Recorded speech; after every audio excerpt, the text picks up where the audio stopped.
Last Monday, the sky was falling on St. Louis. Did you see that? That meteor that flew right by the arch and landed somewhere in St. Charles County. And who says the chicken was wrong? The sky is falling, literally, on St. Louis. As I was watching this on Tuesday, I thought, what would happen if, God forbid, that meteor hit St. Stanislaus? Now, thank goodness we have good insurance policy, so we probably would build another church, but it wouldn't be this church. That's irreplaceable. 120 plus years of prayers answered here in these very uncomfortable pews, long boring sermons by 20 plus pastors. All this would be gone in an instant if a meteor fell right here in the middle of this church. Thank goodness it didn't, and we don't have to worry too much, but the people of the first generation of Jesus' followers had a real life question like that happen to them. In the year 70 AD, the temple in Jerusalem was destroyed by Roman army. Until that time, Christians would gather in the temple in Jerusalem and because they were still Jewish people, they would still practice their Jewish religion in addition to believing in Jesus as the Messiah. But when in the year 70, Roman legionaries destroyed the temple, their whole universe collapsed. What do we do now?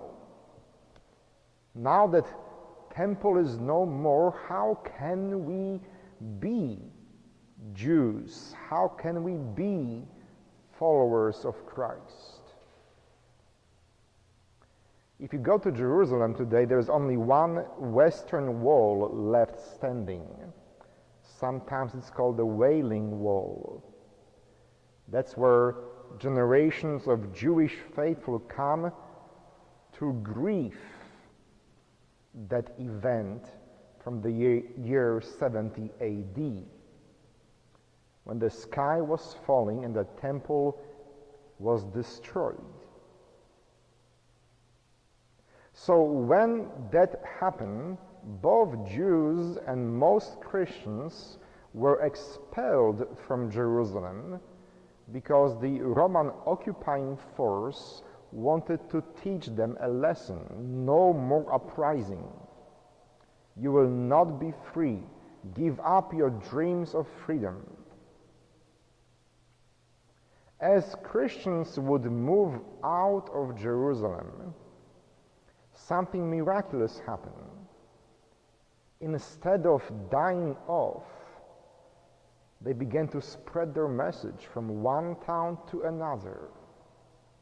What began as a Jewish religion in 2 or 3 generations became a universal religion. In a very short period of time, a bunch of redneck people who believed in Jesus convinced almost everyone in the Roman Empire that Jesus was divine, that his message is better than the message of the emperor. And none of that would happen if the temple was left standing in Jerusalem. None of that would happen if they were not persecuted for their faith.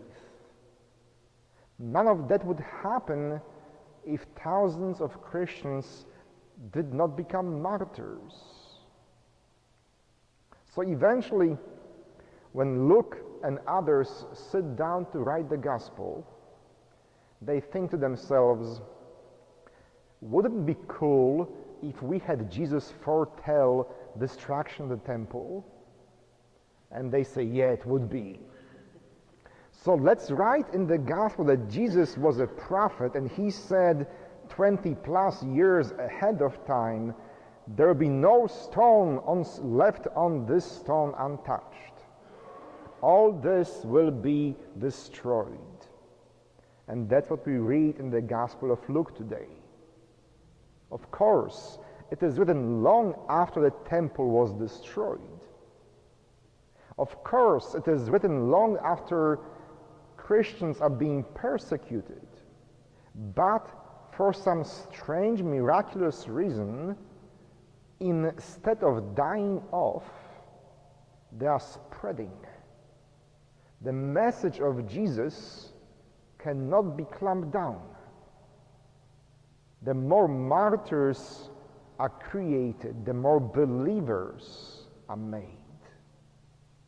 And so Luke makes Jesus foretell the destruction of the temple, but even more importantly, he makes Jesus foretell all the persecutions and calamities that did happen in Luke's life. And Luke's Jesus says, don't worry, because even though it will be bad, it will be good. Because it gets so bad, it gets our message out into the world.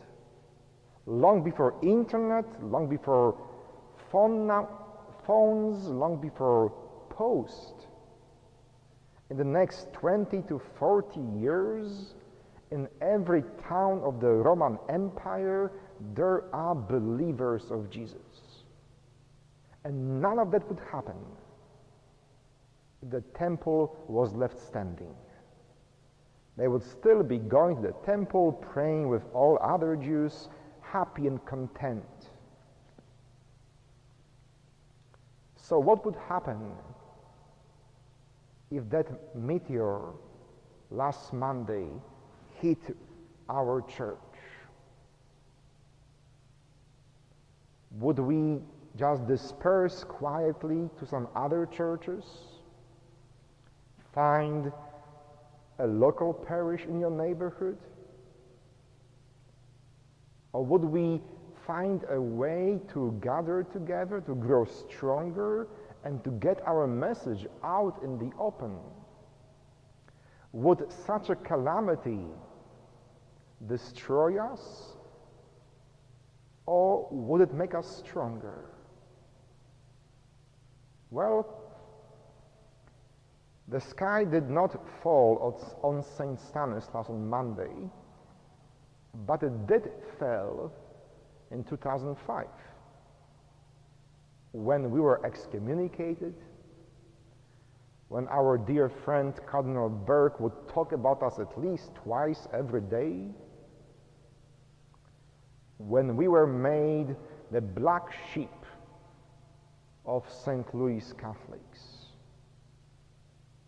And just like with the first generation of believers of Jesus, it did not kill us. It did not destroy the name of St. Stanislaus. To the contrary, it let the cat out. It made everyone know where St. Stanislaus is and what the heck they are doing. The destruction of our good standing in the Roman Catholic Church was what we needed to grow in numbers and in vision. It made our faith bolder and more inclusive. It made us who we are today. But it was, 14 years ago. And I'm hoping we don't need another meteor or another Cardinal Burke coming back to St. Louis to make us refresh our zeal, to set us up on fire again. It's not up to me or to the board of directors or to the deacons or to Mother Annie and anybody else. It's up to us. What do we do now? Some people will make fun of you, some people will persecute you, some people will tell you you are not Catholic anymore.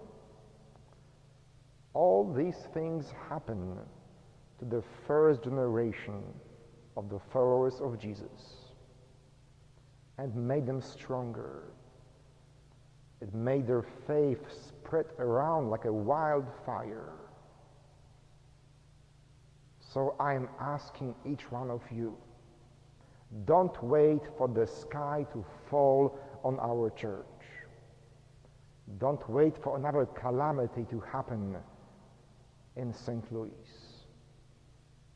Be proud of your Catholic faith, but be proud of your St. Stanislaus Catholic twist on that faith. Spread the message.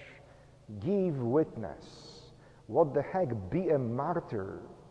Sometimes being a martyr means being that annoying person at the Thanksgiving table, telling them what a great church they are missing.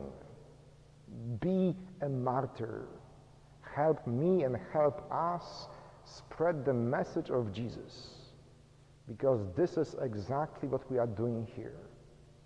It's not St. Stanislaus' message, it's not Father Bozek's message, it's the message of Jesus.